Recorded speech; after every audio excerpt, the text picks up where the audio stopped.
굳이 허리가 아프지 않더라도 엉치가 아프거나 또는 복숭아뼈가 아프거나 계단을 잘 올라가지 못하거나 이런 증상들의 통증이 일정 기간 이상 지속되면 아무래도 좀 더 구체적인 정밀 검사를 받아보는 게 좋을 것 같다라고 하는데 왜 그런가요?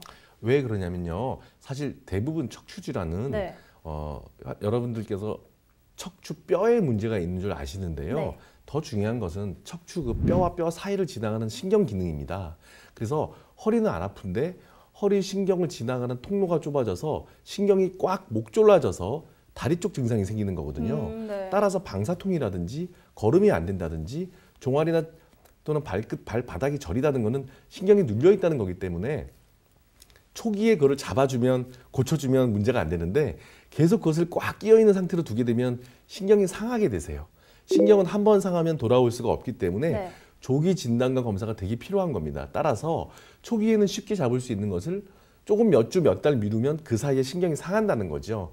골든 타임이라 그러거든요. 네. 신경이 상하지 않는 골든 타임을 반드시 챙기셔야 된다는 겁니다. 네, 신경의 골든타임을 지켜라 라는 말씀을 해주셨습니다. 원장님 말씀을 들어보니까요. 실제로 이 조기 대응, 빠르게 대응하는 게 굉장히 중요할 것 같아요. 실제로 제 주위에서도 치료를 미루다가 더 큰 수술을 하게 되신 분들도 굉장히 많거든요. 자, 어떤가요? 딱 속담이 호미로 막을 수 있는 거를 가래로도 못 막는다는 네. 거죠. 왜 그러냐면은 신경 손상이 되면 초기에 조금만 눌려 있을 때는 변성이 거의 안 오거든요. 그런데 신경이 오랫동안 이렇게 눌러 있으면 변성이 막 오기 시작합니다. 그래서 처음에는 정말로 한 1cm도 열지 않고 금방 그 막힌 거를 열어줄 수 있는 기술들이 있는데 네. 그 변성 정도가 적어도 한 5cm, 10cm 정도 넓어지게 되면 네. 그만큼 절개 범위가 넓어지게 되고요. 수술적 치료로 가게 되는 경우가 많습니다. 특히 허리도 그렇지만 등이나 목같이 상부신경인 경우에는 조기에 반드시 빨리 치료하는 것이 굉장히 중요하다고 할 수 있습니다. 아무래도 척추가 우리 몸의 기둥이다 보니까 전체로 통증이나 이 질환이 연결될 수 있는 것 같아요. 네. 오늘의 주제가 허리 통증 바르게 알고 제대로 고치자입니다. 자, 원장님 어떻게 치료해야 될지 증상마다 좀 적절한 치료법을 찾지 못해서 막막하신 분들, 시청자분들 굉장히 많으실 것 같은데요. 원장님이 이 비수술 치료법에 대해서 조금 다양하게 설명해 주시죠.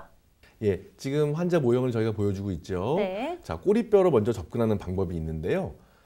자, 첫 번째로는 꼬리뼈로 이용해서 빌딩의 출입문처럼 네. 척추관으로 올라갈 수 있는 접근 방법이 있습니다. 네. 두 번째는 옆에서 들어오는 옆구리 접근 방법, 네. 즉 추간공, 뼈와 뼈 사이에 창문 역할을 하는 신경이 나오는 추간공을 이용해서 내시경이 들어가는 방법이 있고요. 네. 세 번째로는 뒤에서 들어가는 방법인데 뒤에 있는 후궁이라고 뼈와 뼈 사이의 후궁이라고 하는 그 사이 공간을 이용해서 들어가는 내시경 기법이 있습니다.